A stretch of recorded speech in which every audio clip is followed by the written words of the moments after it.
Так, да, пусть идет там. Да.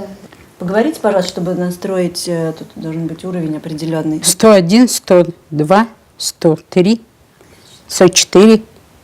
Все.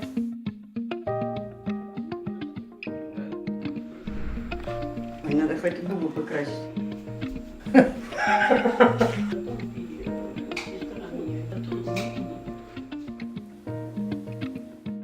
Когда мы приехали, поженились, отец нам подарил мотоцикл Яву. Ну, Ява в то время была, сейчас как самолет, честное слово.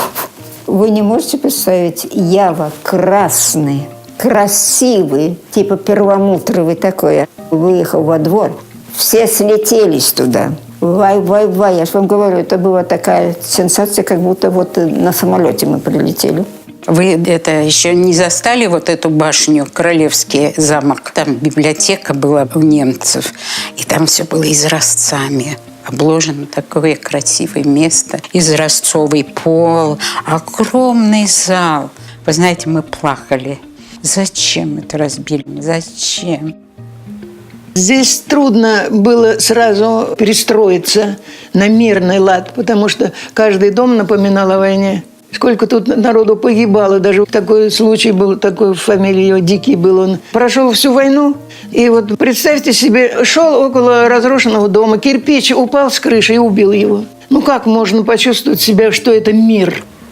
У нас были курсы полевой военный телефон, вы должны знать на зубок. А вдруг еще война? Ой, не ходи в лес, там за кустом фашист сидит. 57-й год. Какой фашист? Сколько же он может там сидеть? Эти фашисты, так уже они нас достали. А на тракторе работала, ой, какая благодать. Едешь было, конца края нет. Такие поля. Дали мне трактор, КД-35. Управление было не рулевое, а рычаги. Только все боялась, как бы на мину, на какую-то взрывчатку не наехать. У нас даже в Нестерове Зыкина была. Да, Зыкина была. Вы можете представить, я не фантазирую, Зыкина была. И я решила, я здесь остаюсь жить. Хотя у меня была вот такая балеточка, чемоданчик вот такой. И там было трусики, чулочки и больше ничего. А я приехала на вовсе жить. Написала маме письмо. Мамочка, прости меня, я вот остаюсь здесь. Я уже так решила, что Калининград – это мой город.